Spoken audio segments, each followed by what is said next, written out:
Today, I wanted to talk about art and the narrow way. And I'm noticing that people are becoming very possessive. They're becoming possessive over the things that they make, and they're identifying this as part of their culture, and they don't want to share it, or they don't think anybody else outside of somebody who might look like them should enjoy it, which, if you say it out loud, sounds kind of ridiculous. So, one of the things I grew up listening to was rap music, and I was listening to Andrew Clavin, and he was saying he didn't really enjoy it. He doesn't think it's beautiful. And I actually understand this, but what made it beautiful to me, and the reason why I still really enjoy it, on some level, I enjoy Christian rap a lot more than anything else because everything else kind of feels not so necessary, or it's necessary to the degree that I'll explain in my opinion, but I feel like when you're bringing people to Jesus Christ, you're raising it up a level, right?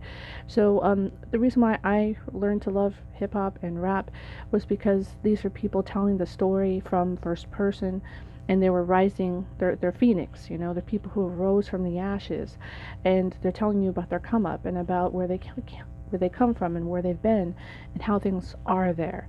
And can't say that as a young person I ever lived any type of lifestyle equal to this.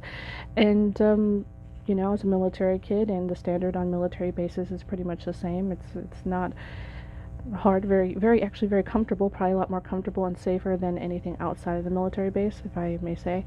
And but there weren't no journalists any more than there are now telling us what's happening on that side of Chicago or that side of LA that nobody talks about.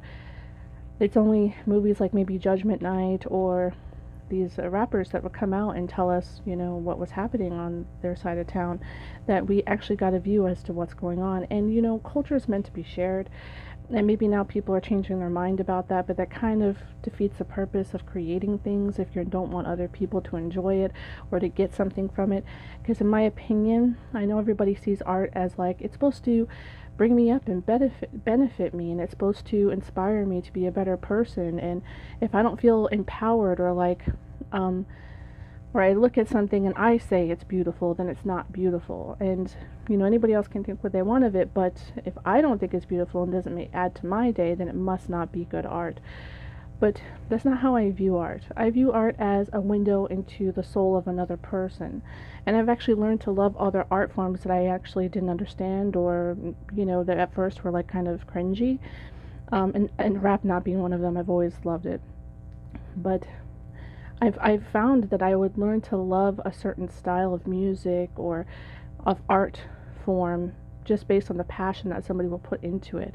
And I realized this is somebody's way of taking very complex ideas within themselves and adding color to it and putting it out into the world. It's a projection of the universe that's within us, and it being projected outward in a way where other people can see it. And sometimes, it's tangible. Sometimes people make art that actually can move, that's meant to be touched, that's meant to be experienced on many different levels.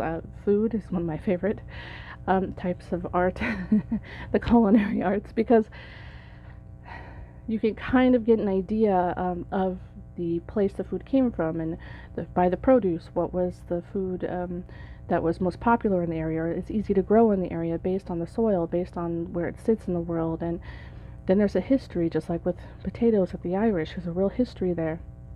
So art can really bleed into so many other things. And just like with the art on trains, not everybody who sees graffiti thinks it's art. I think it is, because what I see when I see graffiti is I see people who are trapped in a town, maybe a small town, and as far as they believe they would go is as far as this art on this train would go. And so I might not be able to leave this town as a 13, 14-year-old, but this art will. And this will go clear across country. And so I've never had that problem. I've always traveled like every 3 years as a military kid. So I've always been envious of people who actually have roots in an area. But of course, people who are rooted in areas are envious of people who get to leave. So I get it. The grass is always greener. I get it. But that's what I want to do with Jesus Christ. My point is, when I tag this train of life, the words on the train, I want to be Jesus is King forever. And I know that message will go further than I ever will. My physical being will. And I wanted to honor a God who put me in this place during this time to experience this place the best way I can, and he put me here so I would honor him. He put me here so that other people would be able to get to heaven, having, met a specific person in a specific place who has a type of mindset. Like, he puts you in your family that you're meant to be in. He puts you in the town that you are meant to be born in. This is all on purpose, because you're going out like a little message in a bottle, and there are going to be a few people who find that message and add to it and send you back on their way, so other people will find that message. It's just this big, complicated thing I can't even express. I'm sure I'll make a video and it'll be expressed better. I'm in between working right now. What I'm trying to say is, the best way I know how is that when I make stories like Mist Over the Streams, I'm showing the full story, the beginning and the end of the hero's journey, and the hero who went through the journey and made a way for us to get out from in this underworld that was actually going to get darker, like hell is darker than here, is Jesus. And he made a way. So when Eve, the little Eve, is sitting across the creek or the river from the saint and Jesus, the saint having the full armor of God, I'm showing the full cycle, that she doesn't have the full armor of God because she hasn't entered the underworld yet, and she hasn't been rescued by Jesus Christ out of this world. And as she is going to be rescued, she's going to be able to give other people the lifeline to get out. And through having the whole armor of God, through having the Holy Spirit, through the promise of resurrection, which only comes through Jesus Christ, is showing the full cycle. And the one who really has the scars at the end of all this, like any real hero, is Jesus. And so that's what I believe this life's about. That's why my art leans that way, because I'm not trying to benefit just a Hispanic community or my Irish, community, or, my this or that. It's two groups of people. It's going to be the people who are going to define themselves by things that God gave them, like their race, their ethnicity, things they had no control over, and gifts that God gave them to honor him. And they're going to honor themselves, their own race and their own ethnicity. And it's because of a mindset. Somebody lied to people and told them, you can't leave this town. Somebody lied to them and told them, the way of this world, the way you shed your tears, this is how you do it. And like just with Lost Boys, when he says, I'm from the ghetto, and listen, this is how I shed my tears. When people like Andrew Clavin, whom, of course I love his work and everything, and when they make these statements against rap, what I can't help but forget is, some people have access to paint and palette. Some people don't.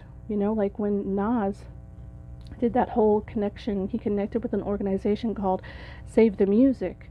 He was trying to keep instruments and get more instruments into the hands of people who need the opportunity to express themselves, who have a whole universe inside of them, and they don't use their words well. They, like me, have a speech impediment. All they got is whatever's in front of them to express what's happening on the inside and to pull it out.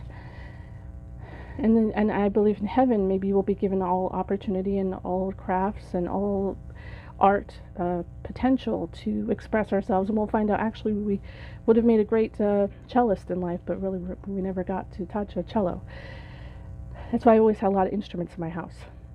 I want my kid to touch as much potential to express herself as possible. She always had paint. She always had a pen, paper, colors in her home, because I want whatever's happening inside to be able to be expressed, so other people can see and appreciate this little tiny open window.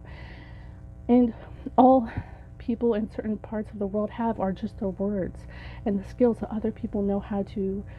They're imitating what their friends are doing. They're imitating what's kind of grown locally, which is rap. And so it's a type of poetry. And so when I read this work by Tupac Shakur, he had this little scrapbook over in, I think it was Borders. It's like a Barnes and Noble, but it's not really around anymore.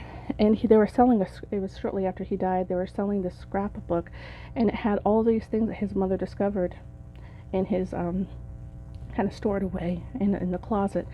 And one of the things he had was a poem about um,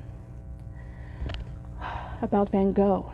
He had a poem that he wrote about Van Gogh, and about how he felt, and about what the art meant to him, and about his ideas. Like, he had questions about Van Gogh.